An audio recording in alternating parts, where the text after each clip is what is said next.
Cyberpunk 2077 just got a 40GB new update. For me on GOG, this was a roughly 43GB download, but sizes were pretty similar across platforms. This is the absolutely gigantic 2.1 update for the game, really being a response to some of the biggest pieces of feedback to come after patch 2.0 and Phantom Liberty. And with this update, CDPR added a ton. There's some totally new features and mechanics in the game now, including the long-awaited romance upgrade, but also a lot of smaller yet still massive quality of life and balance changes that really do have far-reaching impacts across your game. Like with one of my favorite of the new changes with these overhauled boss fights. CDPR went back to Phantom Liberty and actually improved two of the existing boss fights and also overhauled Atom Smasher's boss fight. First up is Yasha Ivanov, one of the new boss fights during a Phantom Liberty gig, and my god, did they make this fight significantly tougher now. Compared to the 2.0 version, Yasha just stays on top of you way more often. In this older footage, you could see him keeping his distance and engaging from afar, but now in the updated version, he tries to stay right in my face for the entire fight. And that's brutal, because he does a ton of damage and is also incredibly tanky. If I did manage to evade Yasha for long enough, he would just whip out his own set of quick hacks to disable me so he could close the distance, and even his cloaked grenade ability was upgraded. He could always do this, but it definitely felt like he was remaining cloaked for far longer and even dropping more grenades. The Boris Rybakov fight during Spy in the Jungle also was reworked. This dude is insanely good at doing the exact opposite with staying as far away from you as possible now. This fight always featured him using smoke grenades and decoys and even some drones to try and maintain distance, but with patch 2.1 it feels like Boris had a massive AI upgrade and he was so smart at points that I genuinely had trouble finding him. With this, they also gave Boris a variety of new abilities. He has new quick hacks he's able to start uploading to you while you're trying to find him or hunt him down from afar, and they even added a secondary smart weapon in addition to his sniper. But of course, last but not least, we have the Atom Smasher fight, which got the largest overhaul by far, mainly just because of how much more substantial this fight is now. In both patch 2.0 and even before that, you could defeat Atom Smasher in mere seconds if you were using the right build. But now with patch 2.1, even if you do have a great build, this fight will last at least a couple of minutes, as Atom Smasher has far more HP and many more counters for you. He does have his own set of new Sandevistan visual effects based off his Edge Runner's character, and visually these look epic. But this isn't only a great design touch, as he also will use this. And a pretty nice touch here is he will specifically start using a Sandevistan about halfway through the fight. And he does this to stay on top of you and really overwhelm you with pressure. If you try and use your own slow time to get away, he can use his and move just as fast as you and just basically stay in melee range. Now if you try and just quick hack against him, he will have countering quick hacks that will activate and trace you. And overall, I would say this most recent update gave his survivability a gigantic upgrade, making this fight much more fun and just a lot longer lasting.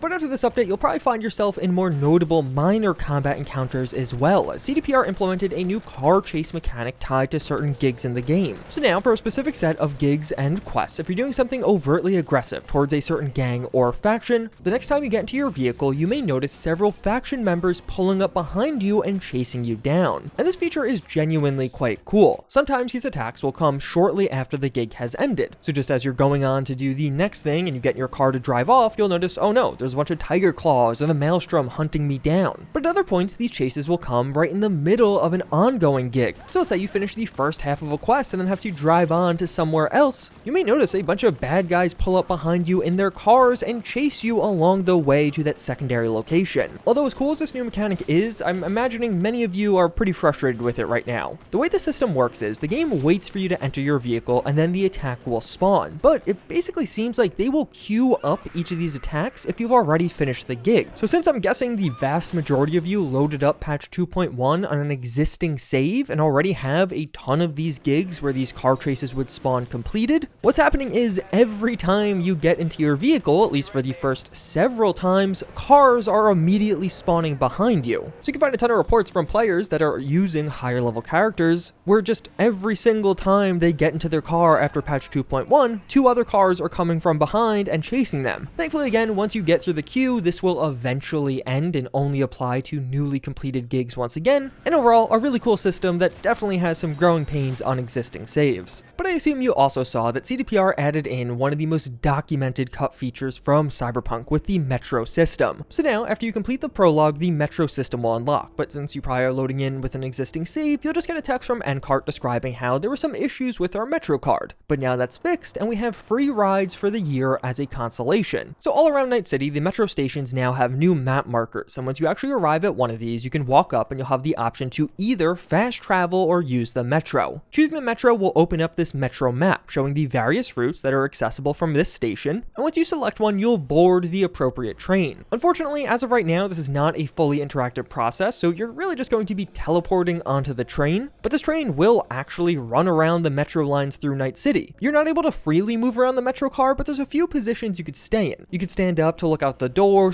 / window, to just be seated looking out the window, or just be seated looking around at the other people on the train. Some of the NPCs on the train will move around. They might be drinking things or just doing their regular activities, but in some of the train rides I took, I also noticed these stiff, static NPCs that would just kind of stand there. And unfortunately, I never actually saw anyone getting on or off the metro or even the doors opening. And to me, overall, the biggest downside of this metro was just how slow it was. At any point, you could skip to the next stop and things will just fade away and place you outside the fast travel point, but you can't actually skip stops. So you're going to need to spend a considerable amount of time just sitting here waiting if you actually want to use this as a fast travel alternative. Like if you want to ride this train all the way into Pacifica, you'll probably have to spend about 10 minutes sitting here. So overall, definitely a cool and interesting system, but not a perfect one. It's a little bit restrictive as far as what you can do. But thankfully, you can spice up your metro ride with the newly added radio port. This is that new portable radio, and it's pretty seamless. The radio UI was overhauled for both the on-foot and in-car radio, including some incredibly handy new volume controls, but otherwise you basically just have your car radio on your character at all times. So things will seamlessly transition if you're going from being on foot to in your car or vice versa. Whatever song you're listening to will just continue playing, although if at any point you're tired of listening to this music, you can just tap the radio key and the music will pause. Unfortunately, as a result of this addition, it seems like cycling through radio stations while in your car was removed. And one of the other quirks of the system is the music won't play all the time. There are a few specific conditions, like when other NPCs are talking or you're doing a quest where noise is relevant, the radio will just be locked. But the time you'll most often run into this is likely during combat. When combat music kicks in, the radio will automatically pause, and this is pretty aggressive.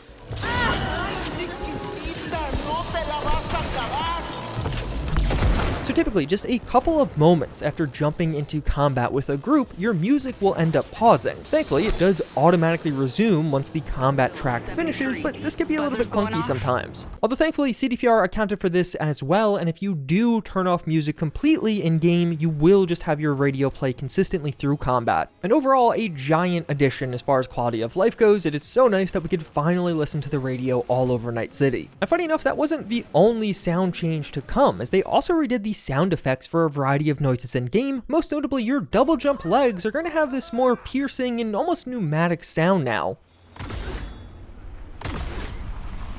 I found the sound to definitely be sharper, like I noticed it way more often when jumping around during a combat encounter, but if you do notice any of these sounds changed in the game, yes, this was a part of the update. They added in some new romance and interaction options with this update, so now in several bars in Night City, you can sit and have a drink and even chat a bit with the bartender. This will mostly be around some of the gig locations, although sadly the afterlife is not supported with this for some reason, but there's also some completely new romance interaction. So now after romancing a partner, they will eventually text you asking to stay at your place. Each of these text chains will be a little bit different depending on who you're talking to, so I don't want to spoil all of them, and if you do accept, you'll receive a new quest and find your partner hanging out at your apartment. If you want, you could just immediately leave, this will end things and your partner will go home, or alternatively, while you're in your apartment, there are a ton of new interactions available. You could hang out by the window to chat and take in the sights, or even just cuddle up on the couch for some totally new romance moments. You can sleep with your partner, which will have that familiar sleeping scene, and while it is a relatively simple addition, it does go a long way just being able to have a little bit of a chat with your romance partner. It feels a lot more impactful, and like the two of you are actually having a relationship with each other. And in addition to this, I also noticed at least one new text chain added for Judy. I'm not entirely sure if this was also added for the other romance options. A new car was added with this update, the Porsche 911 Cabriolet, basically a convertible version of Johnny's familiar car, and this time sporting a very distinct paint job. This is added in with a new quest, so you must first purchase the car, but then a mini quest will kick off to to get it. But then from there, you'll have a stunning new convertible added to your garage, and if you want to be driving this all the time, they also made that even easier. There's a new favorite option in the vehicle menu, so you can slot cars as favorites and they will always appear at the top of this menu. But thankfully, they didn't just add in a new car, as new bikes were added as well. 5 new motorcycles are available for purchase via the auto fixer, and to go along with this, new bike controls and mechanics were implemented. So now you're able to lean forward or backwards on a bike to give you a further degree of control. On PC, you'll be able to lean forward or back just by using the left shift or left control button, so just like sprinting or crouching, while on consoles, you'll be using the joystick. And using this, you can lean back while taking off to do a wheelie, lean forward while turning to dramatically improve the turning radius. You basically get way more traction. But of course, the funnest aspect of this is while taking jumps, you can do back or front flips or attempt to do back or front flips and fail several times in the process. And motorcycles got combat readiness upgrades as well, as you can now use throwing weapons while riding these, which really does feel like the ultimate form of vehicle combat, particularly for when you land absolutely epic throws like this one.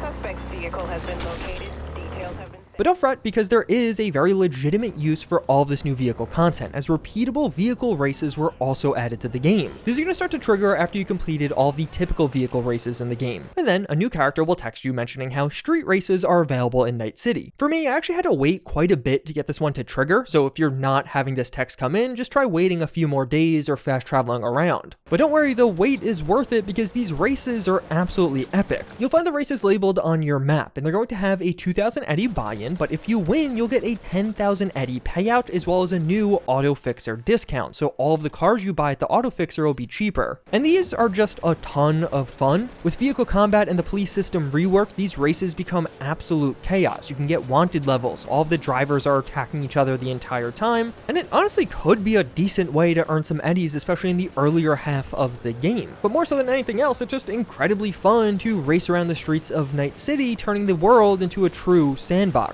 And they even opened up this previously under construction highway near Westbrook and Santo Domingo. Beyond that, there are also a variety of smaller changes added with this update, and for some of these, they actually had some pretty big impacts on the game overall. These new sightseeing binoculars were scattered around notable locations in Night City. They're pretty simple. You could just look at distant sights and even listen to the radio while you do so, but it's a really nice immersive feature for those that enjoy this type of thing. For everyone else that doesn't enjoy that type of thing, there were also 2 new pieces of cyberware added with this update, and if you're a netrunner, you're about to be very happy. You can get these new pieces of cyberware from any Ripperdoc. Fiend X is a skeletal cyberware that will dramatically increase your RAM regeneration while at low RAM. So while you barely have any RAM left, it'll start regenerating your RAM much more quickly. And Cogito Lattice is pretty similar. This is a integumentary cyberware that will dramatically increase your armor while low on RAM. So the way this will work in actual gameplay is you become far tankier when in that very vulnerable low RAM state after blowing all of your quick hacks on enemies. And depending on how exactly you're setting up your build, I think both of these could be really great additions to the vast majority of Netrunner builds out there, particularly being able to regenerate a lot of RAM quickly, unless you have another piece of cyberware you really want in this specific slot. I could see this becoming an almost must-take for good Netrunner builds. A pretty interesting change with this one, for those players who completed all of Regina's gigs prior to Update 2.0, you would previously be awarded this Neofiber cyberware, which is honestly pretty forgettable. But now instead, you'll actually have Axolotl. So if you notice one of the items in your inventory just being different or you weren't sure how you got it, it may have just been a result of this update and completing all of Regina's gigs. Korenzikov will now work with throwing weapons, and you could chain this for some pretty epic moments, and I think actually a pretty epic build. So while aiming your throwing weapon, you can now dash to trigger the slow time. Now of course, you have a much easier throw because time's slowed, and you could chain this for some very fun combos, slowing time and landing throwing knife hits constantly. This update saw a full movement overhaul, so anything should hopefully feel smoother. You can now start sprinting immediately after firing. You can tie slides together with dashes, and even cancel in-progress slides by hitting the back key. Slide canceling is here. So overall movement in the game should feel quite a bit better after this update. A variety of additional iconic weapons can now be purchased from the black market vendor in Dogtown, some of these being iconic airdrop weapons and some just being from quests, but just great to have some more options here, as well as there are a ton ton of new accessibility options, and a lot of these are genuinely handy for all players, so it's really worth having a look at this new menu. There's going to be some colorblind options, but also things like removing the curved aspects of the HUD, making the HUD larger, or even just making text larger in various aspects of the game. A super handy change is they made it so all crafted weapons that aren't iconics have a guaranteed 2 mod slots on them. Instead of there being a chance of a weapon being crafted with 0 or even just 1 slot, there will now be a guaranteed spawn of 2 slots on every single crafted weapon, which is a really great quality of life change. This gives crafted weapons at least the opportunities to stand toe to toe with some of the various iconics out there if you are attaching the appropriate mods and getting the right synergies. The patch notes mention how this level 60 Netrunner skill is finally fixed. This has actually been broken since the release of patch 2.0. It's supposed to allow you to hack enemies through cover when overclock is on, and when you turn on overclock, it'll reveal enemies in a 10-meter radius around you. But as of right now, it seems like it still isn't working. But one really nice change is in the skills menu, they added some new tool tips to describe how to level up each of these skills, which is a really nice quality of life improvement. Before, nowhere in the game actually told you how to level up each skill. And with this update, a bunch of those particularly bad and annoying bugs were addressed. So now, crafted iconic weapons can be properly displayed when put in your stash. A lot of users were having issues with iconics not showing up on their stash wall at all. Cyberware capacity shards will now properly drop for players who have reached the max level. This bug had a ton of research where these little shards would just stop showing up once you got to a certain level, but thankfully that was fixed. And they fixed the issue where some tier 5 plus weapons and cyberware were upgraded to tier 5 plus again, or even to a lower tier accidentally. This was a weird one where occasionally when upgrading items to the highest tier, you would actually get worse stats through the upgrade. But to go along with this, the game also saw a pretty large balance pass that definitely has some pretty interesting impacts. A wide array of cyberware perks, weapons, and even some quick hacks were rebalanced. I can make an entire video covering what was changed here, and I may actually do that, so get subscribed. But some of the big ones are the Synapse Burnout quick hack got a notable nerf with this update, so it'll deal way less damage now. But some other things like Berserk actually got a new damage reduction bonus, making it very good for tank build and really just better in general. Lots of weapons had their damage output increased, with LMGs particularly almost being relevant, maybe. And even how much ammo your character can carry overall was modified. But looking at it overall, patch 2.1 to Cyberpunk 2077 was incredible. It really feels like this was CDPR looking at a lot of the feedback and comments they got after patch 2.0 and Phantom Liberty and responding to that in a meaningful way. Many of the new additions added with this update are simply amazing. They're not things we'll use once or twice, but things we will keep coming back to over and over on subsequent playthroughs. For me, the Metro was a little bit disappointing, but just about every other change from this update is great, and I'm really happy they added them. But if you feel like this romance update didn't go quite far enough, check out this video where I show you even further romance options you could add in via mods.